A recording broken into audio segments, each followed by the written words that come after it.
మధు ఎప్పుడొచ్చింది? మధు, వదినా వచ్చావా? నేను నీకోసం టీ చేస్తున్నాను. వెళ్ళి కూర్చో, ఇప్పుడే తెస్తాను.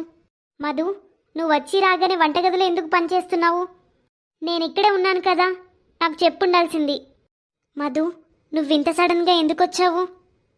వదినా, అది నాకు అమ్మా నాన్నలు బాగా గుర్తొచ్చారు, అందుకే వచ్చాను. కానీ మధు, నువ్వు పుట్టింటికి రావడం పెళ్ళైన తర్వాత ఇదే మొదటిసారి. నువ్వు నాకు కూడా చెప్పలేదు. వదినా, నువ్వెందుకు ఎక్కువగా ఆలోచిస్తున్నావు? అలాంటిదేమీ లేదు వదినా. ఇన్ని రోజులు నేను ఈ ఇంట్లోనే కదా ఉంది, అప్పుడు వంట చేయలేదా? నేనేదో ఇప్పుడే ఫస్ట్ టైం చేస్తున్నట్టు చేస్తున్నావు. ఇవాళ అందరికీ నేనే టిఫిన్ చేద్దామనుకున్నాను, అందుకే వంటగదిలోకి వచ్చాను. వద్దొద్దు మధు, నువ్వు ఇక్కడ నుండి వెళ్ళు, నేను చేస్తాను. ఇప్పుడు నువ్వు అత్తగారింటికి వెళ్ళావు కాబట్టి పుట్టింటికి వచ్చినప్పుడు ఇంత పని చేయకు. పుట్టింటికి వెళ్ళేదే 2-3 రోజులు. ఆ 2-3 రోజులు కూడా పని చేస్తూ ఉంటే ఎలా? వెళ్ళు, వెళ్ళి మీ అమ్మ నాన్నలతో కూర్చో. వద్దు వదినా, నువ్వే వెళ్ళి కూర్చో, నేను చేస్తాను. లేదు మధు, నువ్వే వెళ్ళు, నేను చేస్తానులే. ఇప్పుడు జీవితంలో ప్రశాంతత దొరికింది. నేను ఆ తెలివి తక్కువదాన్ని వదిలించుకున్నాను. కనీసం తను విడాకుల మీద సంతకం చేసింది. అది నాకు చాలా సంతోషకరమైన విషయం. తను నన్నేమీ అడగలేదు. ఇప్పుడు నా టెన్షన్ అంతా పోయింది. ఇప్పుడు నేను నా అందమైన జీవితం గురించి ఆలోచించాలి. రీతుని ఎలాగైనా పెళ్లి చేసుకోవాలి. నాకొక విషయం అర్థం కావట్లేదు. మధు పుట్టింటికొచ్చి వారం రోజులైంది. తనకి వాళ్ళ ఆయన నుంచి ఫోన్ రాలేదు, వాళ్ళ అత్త కూడా ఫోన్ చేయలేదు. మధు కూడా మాతో ఏం చెప్పదు. ఎప్పుడూ ఏదో ఆలోచనలో మునుగుంటుంది. ఏమై ఉంటుంది? కోడలా, ఆ అత్తయ్య, నేను అమ్మమ్మని కాబోతున్నాను, నువ్వు అత్తవి కాబోతున్నావు.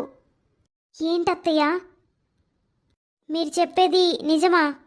అవును కోడలా, నిజమే చెప్తున్నాను. ఓరి దేవుడా, తను డెలివరీ కోసం పుట్టింట్లో ఉందా? ఏం ఆలోచిస్తున్నావు కోడలా? అత్తయ్య, నేనేం ఆలోచిస్తున్నానంటే తనకి చాలా మంచి అత్తమామలు ఉన్నారని చెప్పారు. మరి తన అత్తగారి ఇల్లు వదిలిపెట్టి పుట్టింట్లో ఎందుకు ఇన్ని రోజులు ఉండింది? తను తల్లి కాబోతుంది. మరి వాళ్ళ అత్తగారు, అల్లుడు ఎవరు ఇన్ని రోజులుగా ఒక్కసారి కూడా ఫోన్ చేయలేదు. ఏమైందో ఒకసారి మధుని అడగండి అత్తయ్య మీరే. నేను అడిగినప్పుడు ఇలా చెప్పింది. అల్లుడికి సిటీలో మంచి జాబ్ వచ్చింది, అతనేమో సిటీలోనే ఉన్నాడంట. అత్త మామలేమో ఊర్లో ఉన్నారంట. ఇంకా వాళ్ళ అత్తగారేమో ఇది మొదటి సంతానం కదా, మీ పుట్టింటి వాళ్ళే చూసుకుంటారని పంపించిందంట. కానీ అత్తయ్య, మధుకి ఇవ్వడానికి మన దగ్గర ఏముంది? మధు ఇక్కడ ఉండడం వల్ల ప్రయోజనం ఏంటి? మధు వాళ్ళ అత్తమామల ఇల్లు మన ఇల్లు కంటే బాగుంటుంది. వాళ్ళకి అక్కడ అన్నీ దొరుకుతాయి. వదినా, నేను నా పుట్టింటికి ఏమీ తీసుకోవడానికి రాలేదు. మా అత్తగారు మొదటి బిడ్డ పుట్టింట్లోనే పుట్టాలని చెప్పింది. అలా జరిగితే ఏమైంది? నేను ఇక్కడే ఉంటాను వదినా. నేను ఇక్కడే ఉండి నా ఖర్చులు నేనే చూసుకుంటాను. నేను మీకు భారం కాను. మధు, నువ్వేం మాట్లాడుతున్నావు? తల్లిదండ్రులకి పిల్లలు భారం అవుతారా? ఈ స్థితిలో నువ్వు పుట్టింట్లో ఏం పని చేస్తావు? ఇప్పుడు నువ్వు రెస్ట్ తీసుకోవాల్సిన సమయం కాబట్టి రెస్ట్ తీసుకోవాలి. అమ్మా ప్లీజ్, కొంచెం అర్థం చేసుకో. నేను ప్రెగ్నెంట్ అయితే పనులు చేయలేనా ఏంటి? నేను పిల్లల్ని చదివిస్తాను, ఇంటి పనుల్లో వదినకి హెల్ప్ చేస్తాను, చిన్న చిన్న పనులు చేస్తాను. అమ్మా, నాకు ఖాళీగా కూర్చోవడం ఇష్టం లేదు. వదిన, నా గురించి అస్సలు టెన్షన్ పడకండి, మీరు కూర్చోండి. అమ్మా, నేను మీకోసం కొన్ని టీ చేసుకొని వస్తాను. సరే అమ్మా. నీకు తెలుసు కదా నా కూతురు ఎలా ఉంది అని. తను చాలా భావోద్వేగానికి గురైంది కోడలా, కాబట్టి దయచేసి తనకి కొంచెం సహాయం చెయ్యి. సరే అత్తయ్య. సురేష్ నన్ను ఇక్కడికి రమ్మని పిలిచి అతను ఇంకా రాలేదు. అతను ఎక్కడున్నాడు? సురేష్, నువ్వు ఇప్పుడొచ్చావా? నీకోసం ఇక్కడ ఎంతసేపటి నుంచి వెయిట్ చేస్తున్నానో తెలుసా? హో సారీ, నీతో ముఖ్యమైన విషయం గురించి మాట్లాడడానికి పిలిచాను. ముఖ్యమైన విషయమా? దేని గురించి మాట్లాడాలనుకుంటున్నావు? హే రీతు, మన పెళ్ళి వచ్చే వారమే, కాబట్టి మనం అన్నీ రెడీ చేసుకోవాలి. అవును, మీరు చెప్పింది నిజమే. ముందు మనం షాపింగ్ చేయాలి. నేను వెళ్ళి నాకు నచ్చిన లెహంగా తీసుకుంటాను. నేను పిలిచింది దానికోసమే. నీకేం కావాలో చెప్పు, రేపు షాపింగ్కి వెళ్దాం. సరే, రేపైతేనే కరెక్ట్. రేపు సండే కదా, మన ఇద్దరం తీరిగ్గా షాపింగ్కి వెళ్ళొచ్చు. కాబట్టి చెప్పు, మనం ఎలా పెళ్లి చేసుకుందాం? నువ్వు మీ అమ్మ నాన్నని పిలుస్తావు కదా? అరే, నేను ఇప్పుడు అమ్మ నాన్నని ఎలా పిలవాలి? ఎందుకు? అర్థం కాలేదు. మా పేరెంట్స్ ఊర్లో ఒంటరిగా ఉంటారు. ఊర్లో చాలా పని ఉంటుందని నీకు చెప్పా కదా. సురేష్, ఏం పనులు? కొడుకు పెళ్లి కన్నా పనులే ఇంపార్టెంటా?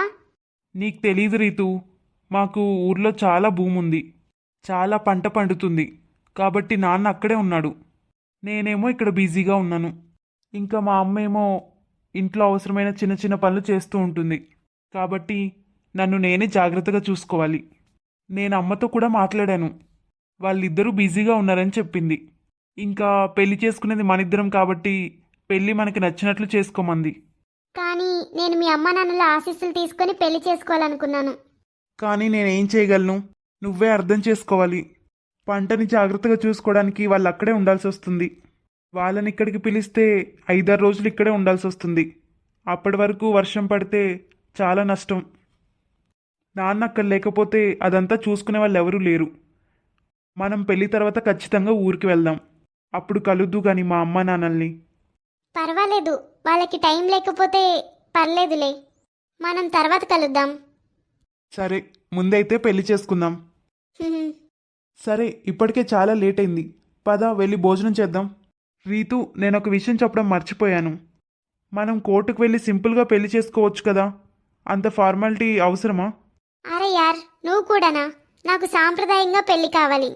మధు, కోర్టు పెళ్లి కంటే మెరుగైంది ఏదీ లేదు. మనకి మ్యారేజ్ సర్టిఫికేట్ కూడా వస్తుంది. రిజిస్టర్ మ్యారేజే చాలా మంచిది.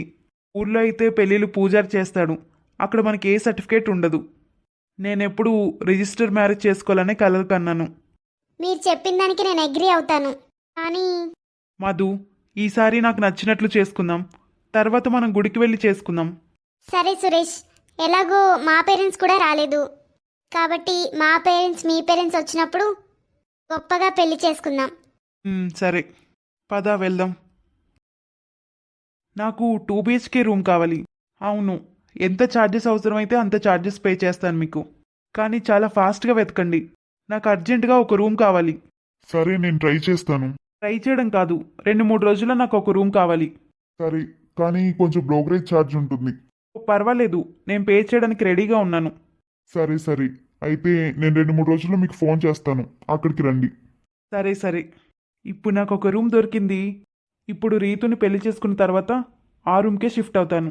రీతు ఈ రూమ్కి వస్తే తనకి నచ్చదు. నేను ఇక్కడికి వచ్చాక నా కలలన్నీ నిజమవుతున్నాయి. అమ్మకి నేనేం చెప్పాలి? అమ్మ నాన్నలకి నేను ఏదైనా చెప్తే వాళ్ళ పరిస్థితి ఏంటి? నేను ఇక్కడికి వచ్చి వాళ్ళకి భారంగా మారిపోయాను.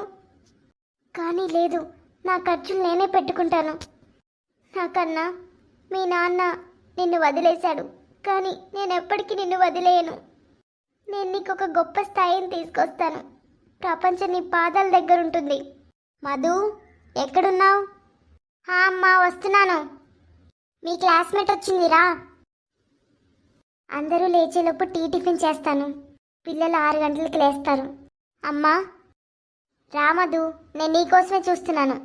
అమ్మా, నేను నీకు ఒక విషయం చెప్పాలనుకుంటున్నాను. చెప్పమ్మా. అమ్మా, నేను చదవాలనుకుంటున్నాను. మధు, ఏం మాట్లాడుతున్నావు? ఈ వయసులో చదువుకుంటావా? ఇంకా కొన్ని రోజులే మిగిలింది నీ డెలివరీకి. ఒకే టైంలో పిల్లల బాధ్యత, అత్తమామల బాధ్యత, నీ చదువు, ఇవన్నీ ఎలా చూసుకుంటావు? నీకు అర్థమవుతుందా?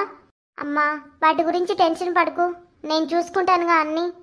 భాగ్యం, మధు చదవాలనుకుంటే చదవనివ్వు, నువ్వెందుకు ఆపుతున్నావు? తనని ముందుకు వెళ్ళనివ్వు.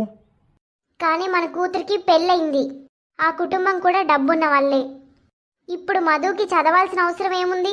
భాగ్యం, చదువుకోవడానికి పెళ్ళి, పిల్లలు, వయసుతో పని లేదు. నువ్వు మరీ అంత టెన్షన్ పడకు. మన కూతుర్ని చదువుకునేలా ప్రోత్సహించు, అంతా బాగానే ఉంటుంది.